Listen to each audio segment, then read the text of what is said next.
আমি সজীব ওয়াজেদ জয় বলছি। আপনারা জানেন এই গত কয়েক সপ্তাহ ধরে আমাদের বাংলাদেশের যে গন্ডগোল সংকট চলছে, এই যে ছাত্রদের কোটা বিরোধী আন্দোলন, কোটার বিরুদ্ধে আমরাও ছিলাম। শুরুর থেকেই আমাদের সরকার কোটা সরিয়ে দিয়েছে, আমাদের সরকার তাদের সম্পূর্ণ দাবি মেনে নিয়েছে। এটা আদালতের একটা রায় ছিল, এটা আমাদের সরকারের করা ছিল না। তাও আমরা অ্যাপিল করে দ্রুত এই কোটা তুলে দেই। তাতেও আন্দোলনকারীরা সন্তুষ্ট না। আমরা তাদেরকে আলোচনায় ডেকেছি, আমরা একটা জুডিশিয়াল কমিশন করেছি যে সংঘর্ষে যে হত্যাকাণ্ড হয়েছে সেটার বিচারের জন্য। অনেক পুলিশ অফিসার যারা অতিরিক্ত ফোর্স ইউজ করেছে তাদেরকে আমরা সাসপেন্ড করেছি। তাতেও এই আন্দোলনকারীরা সন্তুষ্ট নয়। আমরা যতই ছাড়, প্রধানমন্ত্রী নিজেই তাদেরকে ডেকেছেন যে আসেন আমরা আলোচনায় বসি, তাতেও তারা সন্তুষ্ট না। আমরা যতই ছাড় দিতে থাকি, যতই তাদের দাবি মেনে নিতে থাকি, তারা কিছুতেই সন্তুষ্ট না, তারা খালি দাবি বাড়িয়ে যাচ্ছে। এখন দাবি হচ্ছে যে সরকারের পতন। তবে সরকারের পতন হওয়ার পর কি হবে, কি হবে এটা কেউ ভেবেছে? আমরা বাংলাদেশে গণতন্ত্র রক্ষা করে রাখতে চাই। সরকার পতন করে নতুন সরকার আসার সাংবিধানিক অনুযায়ী শুধুমাত্র একটি উপায় আছে, সেটা হচ্ছে নির্বাচন। আমাদের সুপ্রিম কোর্ট রায় দিয়েছে যে কোনো অনির্বাচিত সরকার 1 মিনিটের জন্য ক্ষমতা নিতে পারবে না।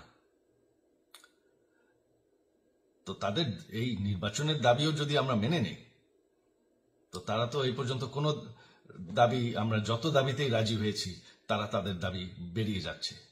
তার মানে কি, আমরা যদি এখন এই নির্বাচন, সরকার পতনের দাবিও মেনে নেই, তারা তখন দাবি করবে যে না, এই সরকারের আন্ডারে নির্বাচন, এই নির্বাচন আমরা মানব না। তখন কি হবে এটা কেউ ভেবেছে?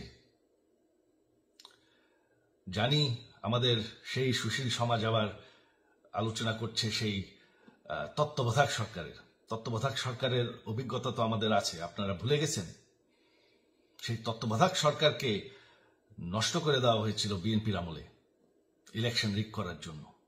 তারপর যখন আরেক তত্ত্বাবধায়ক সরকার আসলো, দেশের কি অবস্থা হয়েছিল। শেষমেশ সব থেকে বড় কথা যে আমাদের সংবিধানে স্পষ্ট বলা আছে এবং আমাদের সুপ্রিম কোর্ট রায় দিয়েছে যে অনির্বাচিত সরকার 1 মিনিটের জন্য দেশের ক্ষমতায় থাকতে পারবে না। আমরা আওয়ামী লীগ, আমরা আন্দোলন করেছি, আন্দোলন করে এই দেশকে স্বাধীন করেছি, আন্দোলন করে গণতন্ত্র ফিরে এনেছি, আন্দোলন করে আমরা দেশের উন্নয়ন করেছি।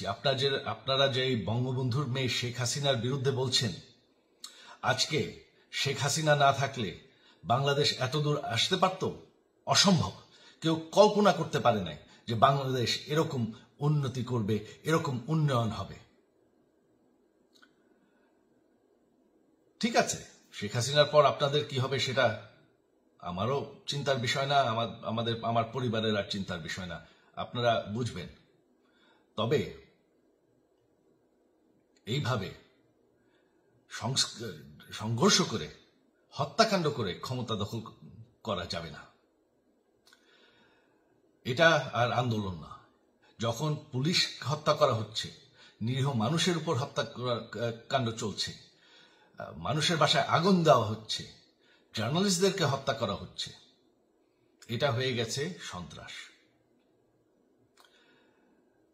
আর সন্ত্রাস মোকাবেলা শুধুমাত্র একটি ভাবে করা যায়।